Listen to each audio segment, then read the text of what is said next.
Hello everyone, আসসালামু আলাইকুম। সবাই কেমন আছেন? আমি ভালো আছি। আজকে আমি আবারও তোমাদের মাঝে নতুন একটি রেসিপি নিয়ে এসেছি। আজকে তোমাদের আমি চিতল মাছ ভুনা করে দেখাবো। চিতল মাছ কিন্তু সবারই পছন্দ, বিশেষ করে আমার তো অনেক পছন্দ। চলো তাহলে কথা না বাড়িয়ে যাওয়া যাক। প্রথমে আমি কড়াইয়ের মধ্যে পেঁয়াজ কুচি দিয়ে দেবো। আমার মেয়ের জন্য একটা ডিম ভেজেছি, সেই কড়াইতেই আর কি আমি রান্না করব। পেঁয়াজ কুচিটা দেওয়ার পর কিছুক্ষণ নাড়াচাড়া করে যখন ব্রাউন কালার চলে আসবে তখন দিয়ে দেবো আদা রসুন বাটা। তারপর একটু জাল করে নিয়ে দিয়ে দিব সামান্য পরিমাণ পানি। পানিটা দেওয়ার পর ভালো করে একটু নাড়াচাড়া করে নেব। নাড়াচাড়া করে হলুদের ফাঁকি, মরিচের ফাঁকি, ধনিয়া ফাঁকি দিয়ে দেব। দিয়ে দেবো স্বাদ মতন লবণ। এর মাঝে আমি একটু কথা বলি, গ্যাসটা শেষ হয়ে গেছে, আরেকটা চুলায় আমি বসিয়ে দিয়েছি। আমার গ্যাসের চুলা দুইটা, তো আমি আরেকটায় বসিয়ে দিয়েছি। এভাবে বেশ কিছুক্ষণ কষিয়ে নিয়েছি। আমি চিতল মাছটি আগে থেকে ভেজে রেখেছিলাম, আমি ভাজার ভিডিওটা তোমাদের দেখাইনি। এভাবে আমি একটু ভেজে নিয়েছি যেহেতু ভুনা করব।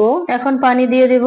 পানিটা একবারই দিয়ে দেব, কারণ আর পানি দেব না। আমি কিন্তু এখানে গরম পানি অ্যাড করছি, তোমরা নরমাল পানিও দিতে পারো, সমস্যা নেই, কিন্তু গরম পানিটা দিলে কি ভালো হয়। তারপর এইভাবে কিছুক্ষণ জাল করে বলক দিয়ে নেব। যখন বলক দিয়ে আসবে, আর হ্যাঁ, যদি ভিডিওটি ভালো লাগে তাহলে লাইক, কমেন্ট, শেয়ার ও সাবস্ক্রাইব করবে। এর মাঝে কথা বলে নিলাম, কিছু মনে করো। তারপর একটা একটা করে মাছগুলো সব দিয়ে দেব। চিতল মাছের ভুনা ভাবা যায় বলুন? এভাবে চিতল মাছ ভুনা করলে পেট ভরে ভাত খেয়ে নিতে পারবেন। এত সুন্দর রান্না দেখেই জিভে কেমন জানি পানি এসে পড়েছে বলুন। আর হ্যাঁ, যদি রেসিপিটি ভালো লাগে অবশ্যই কমেন্টে জানাবেন। এখন কিছুক্ষণ নাড়াচাড়া করে নেব। তারপর দিয়ে দেব 4-5টা কাঁচামরিচ। কাঁচামরিচ দেওয়ার পর দিয়ে দেব জিরা ফাঁকি। জিরা ফাঁকি দেওয়ার পর কিছুক্ষণ অল্প জালে রেখে দেব। এখন চিতল মাছ ভুনার হয়ে গেছে। এখন আমার রান্না পুরোটা কমপ্লিট। একটা বাটিতে বেড়ে নেব।